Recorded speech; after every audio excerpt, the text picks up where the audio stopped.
Decision making क्या होता है, डिसीजन मेकिंग एनवायरनमेंट क्या होते हैं और decision making under certainty, under uncertainty and under risk. ये इसका जो कॉन्सेप्ट है, इसका जो थ्योरी पोर्शन है वो हमने पहले डिस्कस कर लिया। आपको नीचे डिस्क्रिप्शन में लिंक मिल जाएगा, आप वहाँ से उसको देख सकते हैं। तो अब हम बात करेंगे मेथड्स के न्यूमेरिकल पोर्शन के।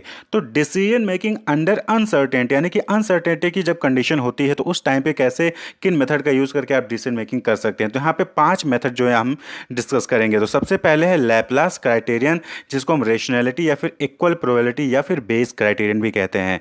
वहीं पे जो दूसरा मेथड है that is criterion of optimism. तो यहाँ पे दो चीजें होती हैं, दो कंडीशन मिलेंगे आपको, एक मैक्सिमस क्राइटेरियन, दूसरा मिनिमम क्राइटेरियन। और तीसरा है क्राइटेरियन ऑफ पेसिमिज्म, जिसको हम वर्ल्ड क्राइटेरियन भी कहते हैं। तो यहाँ पे भी दो चीजें आपको मिलेंगी, मैक्सिमम क्राइटेरियन और मिनीमैक्स क्राइटेरियन। वहीं पे चौथा मेथड है मिनीमैक्स रिग्रेट क्राइटेरियन, जिसको हम सैवेज क्राइटेरियन भी कहते हैं। एलजे सैवेज ने इसको दिया था। तो इसमें भी दो टाइप के प्रॉब्लम आपको मिलेंगे, मैक्सिमाइजेशन प्रॉब्लम और दूसरा मिनिमाइजेशन प्रॉब्लम। और वहीं पे फिफ्थ है हर्विच क्राइटेरियन। तो यहाँ पे इसको जो है क्राइटेरियन ऑफ रियलिज्म भी कहा जाता है। तो यहाँ पे भी आपको दो टाइप की प्रॉब्लम मिलेगी, मैक्सिमाइजेशन प्रॉब्लम और मिनिमाइजेशन प्रॉब्लम। तो एक एक करके सभी मेथड को हम डिस्कस करेंगे। तो सबसे पहले यहाँ पे डिसीजन थ्योरी में आपको 3 चीजें आपको पता होनी चाहिए, क्या चीज होती है। सबसे पहली चीज डिसीजन अल्टरनेटिव, जिसको हम क्या कहते हैं, स्ट्रेटजीज या S1 S2 S3। जब आप मैट्रिक्स देखोगे तो वहाँ पे S1 S2 S3 होंगे, या फिर जो ऑप्शंस होते हैं, जो अल्टरनेटिव्स होते हैं ना, उसको हम डिसीजन अल्टरनेटिव कहते हैं। क्लियर। वहीं पे दूसरा होता है term state of nature. State of nature यानी कि कॉन्सिक्वेंसेज या इवेंट या फिर सिनारियो जो कि आपके कंट्रोल में नहीं होता। जो स्टेट ऑफ नेचर है यानी कि वो नेचर के कंट्रोल में होता है, वो होना ही होना है। अब सपोज करिए कि आपको ये जानना है कि कौन सा क्रॉप उगाएं तो हमें सबसे ज्यादा प्रॉफिट होगा। तो यहाँ पे 3 कंडीशन हो सकती है, बारिश होगी ज्यादा तब, बारिश कम होगी, या फिर बारिश नहीं होगी। तो ये 3 कंडीशन है, ये स्टेट ऑफ नेचर कहलाएगा। क्लियर। तो यहाँ पे जो है वो आपके कंट्रोल में नहीं है, तो उसको भी कंसीडर किया जाता है। वहीं पे तीसरा टर्म आपको मिलेगा पे ऑफ। तो पे ऑफ क्या होता है, numerical value resulting from combination of alternative and state of nature, यानी कि जो डिसीजन अल्टरनेटिव होंगे और जो स्टेट ऑफ नेचर होंगे, तो उनको जब आप कॉम्बाइन करोगे तो वहां पे आपको जो है जो न्यूमेरिकल वैल्यू मिलेगी, उसको हम पे ऑफ कहते हैं। तो आप एग्जांपल के तौर पे समझें कि an investor want to invest his और her money, he she may invest in bonds, stock और म्यूचुअल फंड। तो ये जो स्टॉक, बॉन्ड और म्यूचुअल फंड हो गए, ये क्या है, डिसीजन अल्टरनेटिव है। यानी कि ऑप्शन है कि वो चाहे तो बॉन्ड में इन्वेस्ट कर सकता है, चाहे तो स्टॉक में इन्वेस्ट कर सकता है, चाहे तो म्यूचुअल फंड में इन्वेस्ट कर सकता है। लेकिन यहाँ पे अब अनसर्टेनिटी क्या है कि अगर इकोनॉमी ग्रो की तो भाई उसका पैसा जो है ग्रो कर सकता है, लेकिन अगर इकोनॉमी स्टेबल ही तो उसकी क्या कुछ प्रॉफिट अलग हो सकती है। वहीं पे अगर इकोनॉमी जो है डिक्लाइन की तो हो सकता है कि उसको जो है लॉस हो जाए।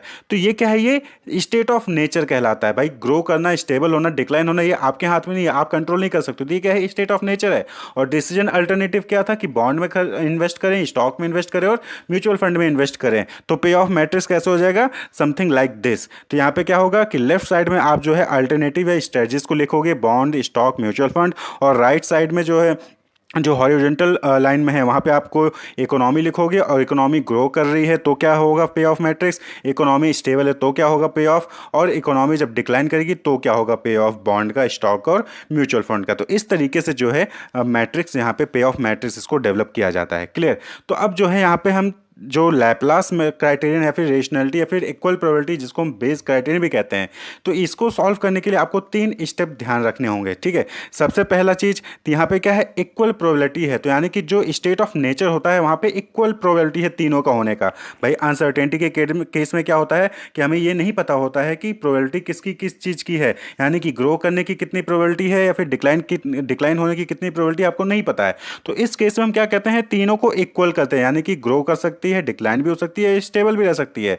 तो तीनों को हम क्या कहते हैं, इक्वल कर देते हैं। तो फर्स्ट स्टेप क्या हो जाएगा, since the probabilities of state of nature is not non, so it is assumed that all state of nature will occur with equal probability. यानी कि ये अज्यूम किया जा रहा है कि जो तीनों स्टेट ऑफ नेचर है, यानी कि ग्रो भी कर सकता है, स्टेबल भी हो सकता है, या फिर जो है डिक्लाइन भी कर सकता है, इसके तीनों की इक्वल प्रोबेबिलिटी है। यानी कि कोई इन्वेस्टर बॉन्ड में जो है इन्वेस्ट करता है, फिर म्यूचुअल फंड में इन्वेस्ट करता है, तो उस केस में ग्रो भी हो सकता है, डिक्लाइन भी हो सकता है और जो है स्टेबल भी हो सकता है, तीनों की इक्वल प्रोबेबिलिटी है। तो इसको आप कैसे डिनोट करोगे, 1 by number of state of nature. तो so probability of each will be 1 by number of state of nature. Clear. वहीं पे दूसरा स्टेप क्या होगा कि अब जो है आपको कंप्यूट करना है एक्सपेक्टेड या फिर average payoff for each alternative और स्ट्रेटजीज। यानी कि बॉन्ड है, म्यूचुअल फंड है, तो बॉन्ड के लिए अलग एक्सपेक्टेड पे ऑफ कैलकुलेट करना होगा जिसको हम एवरेज पे ऑफ भी कहते हैं। वहीं पे म्यूचुअल फंड के लिए अलग जो है एक्सपेक्टेड या फिर एवरेज पे ऑफ कैलकुलेट करना होगा। तो कंप्यूट द एक्सपेक्टेड और average payoff for the each alternative और strategies by adding all the payoff and dividing by the number of possible state of nature.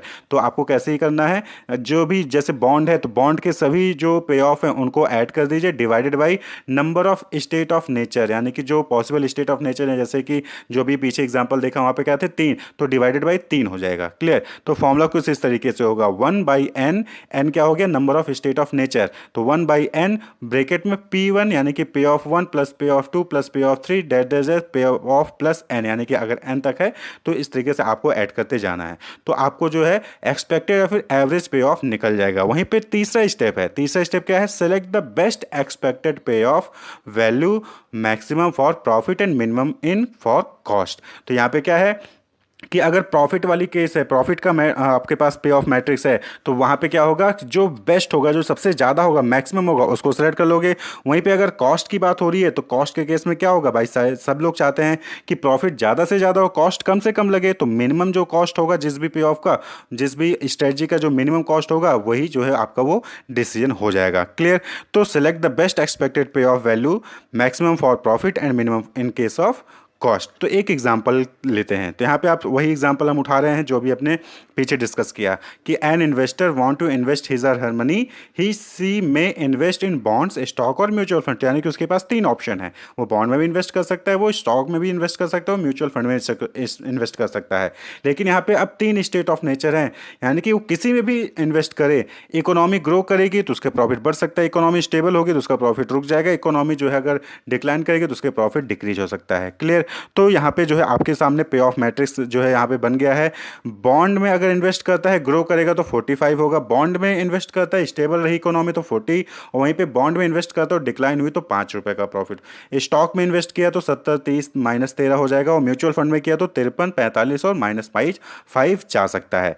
तो using Laplace criterion या फिर equal probability या फिर base criterion कुछ भी लिखा हो सकता है, in which investor will decide to invest, यानी कि कौन सा लैपलास क्राइटेरियन का यूज करके इन्वेस्टर जो है किस में इन्वेस्ट करना डिसाइड करेगा, बॉन्ड में इन्वेस्ट करेगा, स्टॉक में इन्वेस्ट करेगा, फिर म्यूचुअल फंड में इन्वेस्ट करेगा।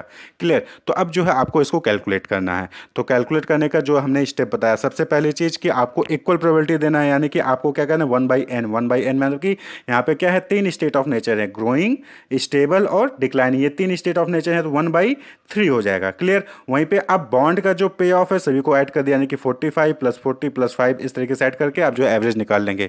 तो सबसे पहले हम एक्सपेक्टेड पे ऑफ फॉर बॉन्ड, यानी कि जो बॉन्ड का एक्सपेक्टेड पे ऑफ है यानी कि एवरेज है वो निकालेंगे। तो कैसे निकालेंगे, 1/3 ब्रैकेट में 45 प्लस 40 प्लस 5, आपने क्या किया तीनों को ऐड कर दिया, तो क्या है 90, और डिवाइडेड बाय 3, 3 क्या है nature of state, state of nature, तो 3 है, तो यानी कि कितना आ जाएगा, उसको जब सॉल्व करेंगे तो 30। इसी तरीके से आपको स्टॉक का निकालना है, तो एक्सपेक्टेड पे ऑफ फॉर स्टॉक क्या हो जाएगा 1/3 70 प्लस 30 माइनस 13, क्यों, क्योंकि डिक्लाइनिंग में -13 है, तो यहाँ पे प्लस 13 की वजह क्या हो जाएगा -13 हो जाएगा। इसको जब आप सॉल्व करेंगे तो 87/3 आएगा, और जब इसको डिवाइड करेंगे तो 29 आ जाएगा। क्लियर। इसी तरीके से एक्सपेक्टेड पे ऑफ फॉर म्यूचुअल फंड, तो म्यूचुअल फंड के लिए क्या हो जाएगा, सिंपल 1/3 ब्रैकेट में 53 प्लस 45, अब यहाँ पे भी क्या है -5 है तो -5 हो जाएगा, फिर सॉल्व करेंगे तो 93 डिवाइडेड बाई 3 आ जाएगा, उसको सॉल्व डिवाइड करेंगे तो 31 आ जाएगा। तो अब देखिए ये क्या है, यहाँ पे प्रॉफिट की बात हो रही है, यानी कि किस में इन्वेस्ट करेंगे जिससे उसको ज़्यादा प्रॉफिट हो सकता है इन फ्यूचर। अब फ्यूचर क्या है, फ्यूचर अनसर्टेन है, ग्रो भी कर सकता है, स्टेबल भी हो सकता है, डिक्लाइन भी हो सकता है। तो इस केस में वो बॉन्ड में इन्वेस्ट करेगी, स्टॉक में इन्वेस्ट करेगी, करे कि म्यूचुअल फंड में इन्वेस्ट करे, उसको डिसाइड करना है। तो उसने जब इक्वल प्रोबेबिलिटी का यूज़ किया तो उसने देखा कि जो सबसे ज़्यादा एक्सपेक्टेड पे ऑफ है वो किसका है, म्यूचुअल फंड का है। यानी कि अगर वो म्यूचुअल फंड में इन्वेस्ट करता है तो ऑन एन एवरेज उसको 31 का फ़ायदा तो होने ही वाला है। बॉन्ड में करेगा तो 30 का है और स्टॉक में करेगा तो 29 है। तो यानी कि वो क्या डिसाइड करेगा, सो बेस्ट एक्सपेक्टेड पे ऑफ इज 31, यानी कि mutual fund maximum in case of profit. यहाँ पे हम बात कर रहे हैं प्रॉफिट की, तो इसलिए क्या आप यहाँ पे क्या डिसाइड किया जाएगा कि हम जो है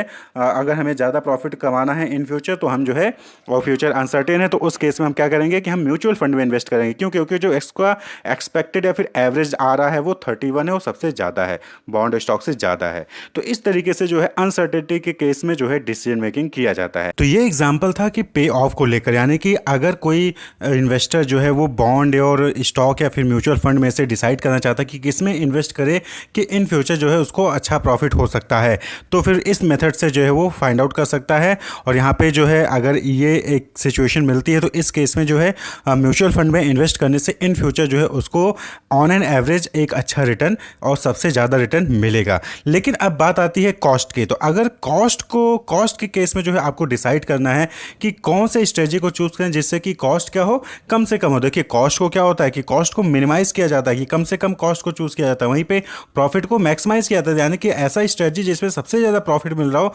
उसको सिलेक्ट करने की बात होती है। वहीं पे ऐसी स्ट्रेटजी जिससे सबसे कम कॉस्ट आ रही हो उसको सिलेक्ट करने की बात होती है। तो कॉस्ट के केस में सबसे कम कॉस्ट वाला और प्रॉफिट के केस में सबसे अच्छा या सबसे ज़्यादा प्रॉफिट देने वाले को हम चूज करते हैं।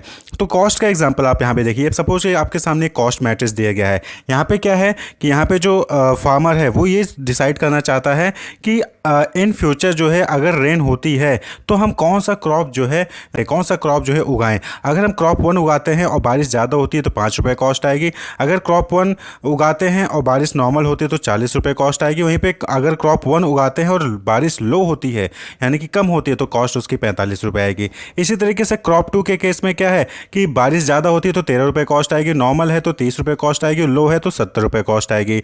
इसी तरीके से क्रॉप 3 अगर वो जो है उगाता है तो 5 रुपये की कॉस्ट आएगी अगर हाई होगी। बारिश नॉर्मल रेन हुआ तो 45 रुपये, जो है कम रेन हुआ तो 53 रुपये उसकी उगाने की कॉस्ट आएगी। तो इन फ्यूचर अब देखिए रेन ज़्यादा होगी, नॉर्मल होगी या फिर कम होगी ये तो हमें पता नहीं है। तो अब कैसे कौन सा डिसीजन चूज़ करें, कौन सा ऑप्शन स्ट्रेटजी चूज़ करें, क्रॉप 1 उगाएं, क्रॉप 2 उगाएं या फिर क्रॉप 3 उगाएं। तो इसके लिए क्या किया जाएगा, हम जो है एक्सपेक्टेड कॉस्ट को कैलकुलेट करेंगे। तो expected cost of 1, expected cost of crop 2, expected cost of crop 3, और उसके बाद फिर जो है उसमें से जो मिनिमम होगा उसको हम क्या कर लेंगे, सेलेक्ट कर लेंगे। तो सबसे पहले आप क्या करोगे, एक्सपेक्टेड कॉस्ट फॉर क्रॉप 1। तो यहाँ पे देखिए क्रॉप 1 के लिए क्या है 5 + 40 + 45 और डिवाइडेड बाई यहाँ पे 3 स्टेट ऑफ नेचर है, हाई, नॉर्मल और लो। तो इसको भी क्या करोगे 3 से डिवाइड कर दोगे तो 1/3, 5 + 40 + 45 = 90/3 और इसको जब डिवाइड करोगे तो 30 आ जाएगा। क्लियर। वहीं पे दूसरा क्रॉप 2 के लिए एक्सपेक्टेड कॉस्ट क्या हो जाएगा, यानी average cost that is 1/3, 13 + 30 + 70 = 1/13, 113 divided by 3, 37.66 आ जाएगा जब आप 113 को 3 से डिवाइड करेंगे। उसके बाद फिर क्रॉप 3 का भी आप एक्सपेक्टेड कॉस्ट या एवरेज कॉस्ट निकाल लेंगे तो 1/3, 5 + 45 + 53 यानी कि क्या हो जाएगा 103/3 और जब उसको आप जो है सॉल्व करेंगे तो 34.33 आ जाएगा। क्लियर। तो अब देखिए अगर एवरेज कॉस्ट क्रॉप 1 की 30 है, एवरेज कॉस्ट क्रॉप 2 की 37.6 है और वहीं पे एवरेज कॉस्ट क्रॉप 3 की 34.33 है, डिफरेंट स्टेट ऑफ नेचर पे। क्लियर। तो इस केस में हम क्या करेंगे, कॉस्ट क्या होता है, सबसे कम कॉस्ट किस में आएगी उसी को सिलेक्ट करना है। तो यहाँ पे सबसे कम कॉस्ट किसकी है, क्रॉप 1 की। क्रॉप 1 अगर उगाया जाता है तो बारिश चाहे ज़्यादा हो, चाहे नॉर्मल हो, चाहे लो हो, वहाँ पे 30 रुपये की कॉस्ट आएगी। लेकिन अगर क्रॉप 2 उगाते हो तो बारिश ज़्यादा हुई, नॉर्मल हुई, फिर लो हुई, तो उस केस में 37.66 जो है ऑन एन एवरेज कॉस्ट जा सकती है। तो यहाँ पे क्रॉप 1 को हम क्या करेंगे, सिलेक्ट कर लेंगे। तो सो बेस्ट एक्सपेक्टेड या average cost is 30 and hints crop 1 will be selected. तो यहाँ पे क्या होता है कि कॉस्ट के केस में हम क्या करते हैं, मिनिमम वाले को चूज करते हैं। तो प्रॉफिट के केस में सेम मेथड है, एवरेज निकालना है, डिवाइड बाई 3 करना है और जिस स्ट्रेटजी में सबसे ज़्यादा प्रॉफिट आ रहा होगा वो आपको सिलेक्ट कर लेना है। वहीं पे कॉस्ट अगर मैट्रिक्स दिया गया, कॉस्ट मैट्रिक्स दिया गया है तो उस केस में जो है सभी का एवरेज निकाल लेना है, हर स्ट्रेटजी का जो है एवरेज कॉस्ट निकाल लेना है। उसके बाद जिस स्ट्रेटजी का सबसे कॉस्ट कम होगा उसी को हम क्या करेंगे, सेलेक्ट कर लेंगे। Clear. Wish you all the best, keep watching.